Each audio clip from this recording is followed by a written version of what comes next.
प्यारे बच्चों, आज हम प्रश्नावली 11.4 में क्वेश्चन नंबर 9 करेंगे। देखिए, लोहे के 27 ठोस गोलों को पिघलाकर, जिनमें से प्रत्येक की त्रिज्या r है और पृष्ठीय क्षेत्रफल s है, एक बड़ा गोला बनाया जाता है जिसका पृष्ठीय क्षेत्रफल s डैश है। ज्ञात कीजिए नए गोले की त्रिज्या r डैश और s तथा s डैश का अनुपात। देखिए, फर्स्ट पार्ट शुरू करते हैं। इसमें कहा गया है क्योंकि देखिए गोले की त्रिज्या दे रखी है हमारी r, क्योंकि गोले की त्रिज्या स्मॉल r तथा पृष्ठीय क्षेत्रफल उसका दे रखा था, पृष्ठीय क्षेत्रफल दे रखा था हमारा s, पृष्ठीय क्षेत्रफल हमारा s है। तो सबसे पहले हम इसके पृष्ठीय क्षेत्रफल का फॉर्मूला लगाएंगे। पृष्ठीय क्षेत्रफल का फॉर्मूला होता है s बराबर 4 पाई r स्क्वायर। अब पृष्ठीय क्षेत्रफल के फॉर्मूले के बाद हम निकालेंगे गोले का आयतन। गोले का आयतन, आयतन को हम v से लिखते हैं और इसका फॉर्मूला होता है 4/3 पाई r क्यूब।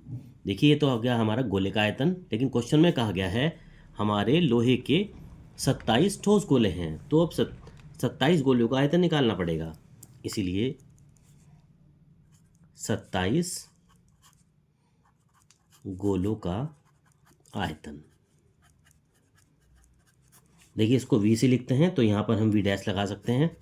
v डैश बराबर गोले का आयतन था हमारा फॉर्मूला 4/3 पाई r क्यूब। क्योंकि हम 27 गोले हैं तो इसको 27 से हम गुणा कर देते हैं। जो संख्या कट रही है उसको काट दिए, 3 से काटिए, 3 नम 27। अब 9 की गुणा हम 4 में करेंगे, ये आ गया हमारा 9 चौक 36 पाई r क्यूब। ये हमारा नए गोले का आयतन आ गया। नए गोले का आयतन, ये हमारा नए गोले का आयतन आ गया हमारे पास 36 पाई r क्यूब। नए गोले का हमारा आयतन आ गया। जब नए गोले का आयतन 36 पाई r क्यूब आ जाता है, इसमें इसके बाद क्वेश्चन में देखिए, जब नया गोला है, क्वेश्चन में कहा गया है नए गोले की त्रिज्या r डैश है। चूंकि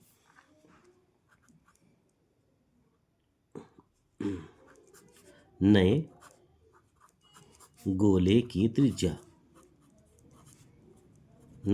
त्रिज्या r डैश है, इसीलिए नए गोले का आयतन,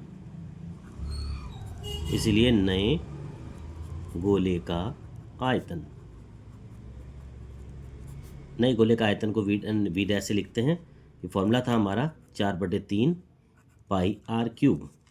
तो ये हमारा जो 4/3 पाई r क्यूब, ये दे रखा था हमारा 36 पाई r क्यूब। 36 पाई r क्यूब।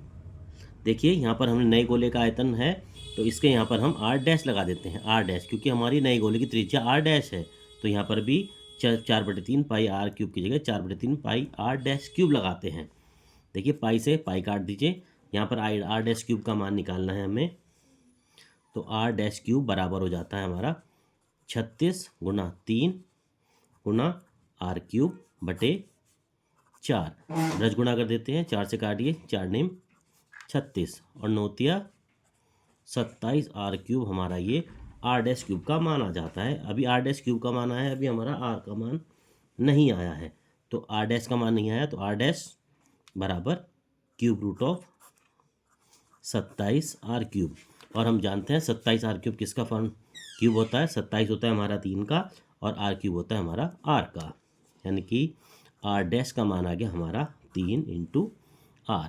ये हमारी नई गोले की त्रिज्या आ गई, जो हमारी क्वेश्चन में इसमें पूछी गई थी। हमारी क्वेश्चन में पूछी गई थी नए गोले की त्रिज्या r डैश का मान निकालिए।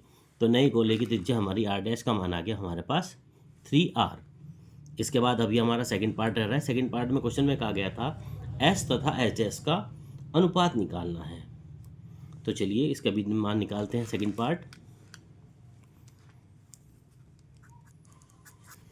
पार्ट में कहा गया नए गोले का s और s का मान निकालना है। तो पहले नए गोले का पृष्ठीय क्षेत्रफल निकालेंगे। देखिए, जब हम नए गोले का पृष्ठीय क्षेत्रफल निकालते हैं तो तरीका उसी तरह से लगाएंगे। नए गोले का पृष्ठीय क्षेत्रफल। नए गोले का पृष्ठीय क्षेत्रफल, इसको हम एस डैश से लगा देंगे। ये फॉर्मूला होता है हमारा 4πr dash square. Are dash क्यों लिया है? क्योंकि हमारा 4πr डैश स्क्वायर से लिया है क्योंकि त्रिज्या नए गोले की हमारी आर डैश दी गई थी, इसलिए एस डैश बराबर 4πr डैश स्क्वायर।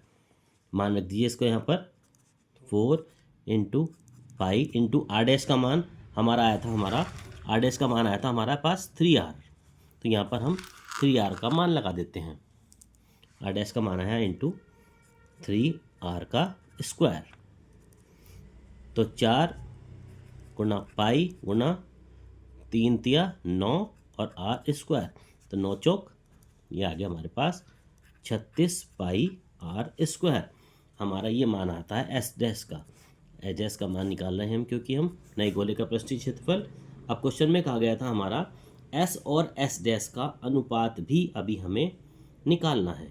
देखिए हमारी स्टार्टिंग में हमें ये एस का मान प्राप्त हुआ था, एस बराबर 4πr² और एस डैश का मान हमें मिला है 36πr²। दोनों का अनुपात निकालिए। इसको हम मान सकते हैं समीकरण नंबर 1, इसको चलिए हम समीकरण नंबर 1 मानते हैं और यहाँ पर हम समीकरण नंबर 2 मान लेते हैं। तो यहाँ लिखेंगे समीकरण नंबर 1 तथा समीकरण नंबर 2 से। देखिए एस अपॉन एस डैश अनुपात हम इस तरह से निकालते हैं। एस का मान था हमारा 4πr² और एस डैश का मान था हमारा 36πr²। इसके बाद जो संख्या कटती है उसको काट लीजिए। देखिए पाई से पाई काट दीजिए, आर स्क्वायर से आर स्क्वायर काट दीजिए। यहाँ बचा 4 एकम 4 और 4 निम 36। ये आ गया मानो 1/9 या एस डैश बराबर 1/9। तो ये हमारा इसका मान एस और अनुपात एस डैश का मान आया हमारा 1/9। ये आपका क्वेश्चन नंबर 9 हो गया, प्रश्नावली 11.4 का।